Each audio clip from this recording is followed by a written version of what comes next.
په کابل کې د باغ بالا تاریخي پارک د 10 میلیون ډالرو په ارزښت د یوې سترې پانګونې شاهد دی. د 160 جریبه ځمکې په دې پراخه ساحه کې د بیارغونې چارې په خورا چټکۍ سره روانې دي، ترڅو دا ځای په نړیوالو معیارونو برابر د تفریح په یوه بېساري مرکز بدل شي.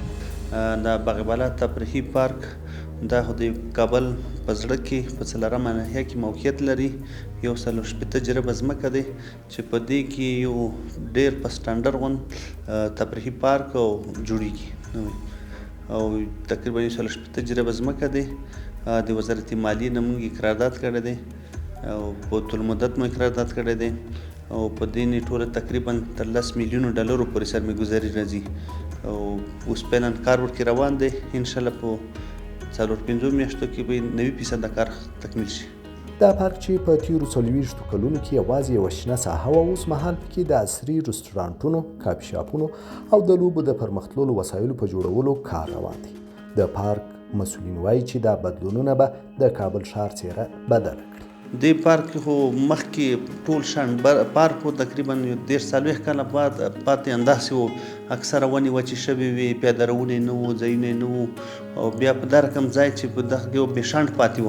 اوس خو د دې لپاره موږ پلان جوړ کړی دی چې دا به ډېر په معیاري سیسټم جوړېږي. په دې کې به پیاده روونه د 6 متره 5 مترونه کم نه وي چې ولې د کابل هجوم زیات دی، رش دی او د دې لپاره مو رستورانټونه تاق کړي دي چې خلک دلته راشي، رستورانټونه ورکوي، کافي شاپونه دي او کانټینونه دي. نو وسایل د بازي دي، د اطفالو دپاره بیل بخشونه دي، د لویانو دپاره بیل دي، واټر پارک دی. نو ډېر شیان په نظر کې مونږ لرلي دي. مونږ هلته ځاځي پارک چې دی په هغه کې مونږ زده کړي دي، انشاءالله هغه نه به دلته ډېر په سټنډرډ کار وشي. د باغ بالا د تفریحي پارک د چارو له بشپړېدو سره به دا ظرفیت رامنځته شي چې هره ورځ تر 50,000 پورې کسان له دې پارک څخه لیدنه وکړي او په خوندي او معیاري چاپېریال کې تفریح وکړي. مونږ خو تقریبا بندوبست د ورځې تقریبا 50,000 نفر ورته نیولی چې د 50,000 نفرو پورې گنجایش لري چې ورځې دلته خلک راشي. نو واقعیت څه چې تا خبره وکړه چې کابل خلک نفوس ډېر زیات دی، مونږ د دې دپاره دوه د ورودي لارې نیولي په نظر کې چې دوه طرفه خلک را داخل شي چې رش د وجې نه چې هم لارې بندې نه شي او درې طرفه مو اگزیټس نیولی چې خلک بې درې طرف ته ووځي. پارکینګ مو ډېر د غټ ورته نیولی دی چې پارکینګ مشکل حل وي. اکثره مشکل چې په کابل کې خلک مشکل لري پارکینګ سره، نو موږ په نظر کې تقریبا 1.5 موټرو پارکینګ په نظر کې لرلی دی. که خدای وخت راوست دا بیا به 2 منزله کوو، نو د په کتو به ورته ګورو، نقشه مو ورته برابره کړې چې دا په آینده کې منزلونه جوړ شي چې پارکینګ مشکل حل وي.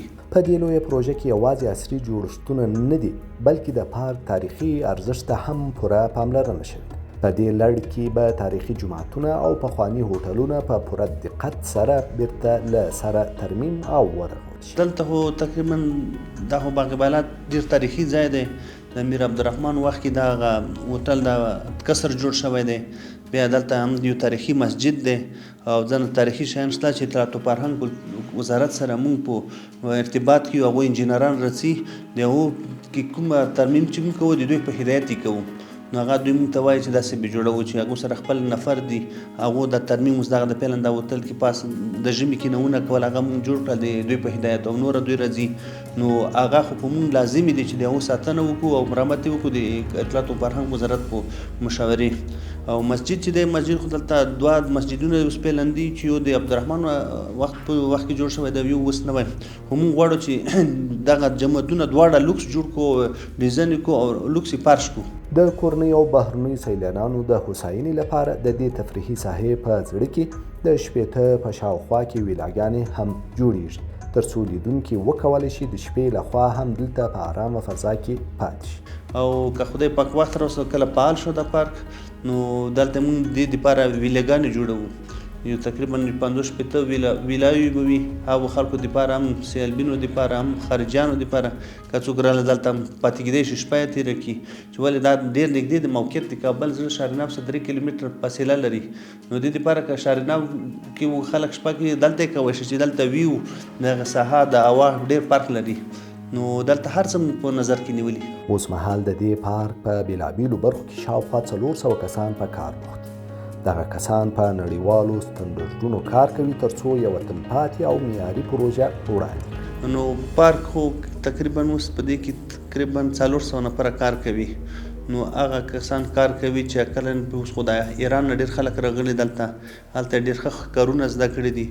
نو توپیر به دا ولري چې د نورو ملکونو به انشاءالله دلته کار نوی وي، نورو ملکونو سره به یو ځای برابر وي. پسې هغه خبره چې سیال به وي ورسره دا پارک، چې ولې چې په هغه کار کوو موږ په سټنډرډ نه یو، په نقشو نه یو، په ډیزاین.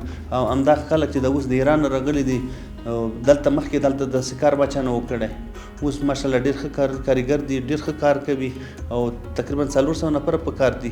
په کار بوخت کارګر خوښ دي چې په خپل هیواد کې ورته د کار زمینه برابر شوې ده. دوی وایي چې اوس مهال په کور دننه له خپلو مهارتونو څخه په ګټې اخیستنې سره د خپل هیواد په آبادۍ کې ونډه اخلي. در پروژه باغبالا در حال حاضر مشغول هستیم. الحمدلله که اینجا شرایط کار فراهم شده، بالای 200 نفر نیروست دیگه. الحمدلله مشغول کار هستیم دیگه، در ساحه باغبالا کار میکنیم. اینجا یک پارک تفریحی جور میشه در حال حاضر دیگه. واقعیتش همین شرایط افغانستان در یک جای تفریحی نیاز داره دیگه. الحمدلله که داره ساحه تفریحی ما جور میشه دیگه. انشالله همین پروژه ها شروع شود که مردم مشغول شود. والله زیاد خوش هستیم، زمین کار فراهم بشه برای جوانان، خارج نرن، اینجا کار باشه، کسی خارج نمیره.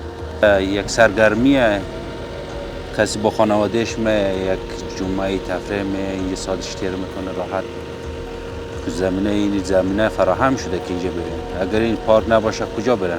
در شلوغ بازار کابل. خدا رو شکر اینجا دست به کار هستم، همه کار مزایق و سنگ چیزاش گرفتیم.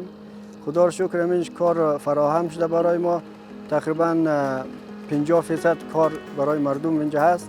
تقریبا بالای 200 نفر 250 نفر این مشغول به کار هستند دیگه. ما هم اینجا کار میکنیم، کار مزایق و سنگ چیزا گرفتیم اجاره دیگه. خدا رو شکر دیگه. ما قبلا بودک میرفتیم پاکستان، میرفتیم ایران، میرفتیم.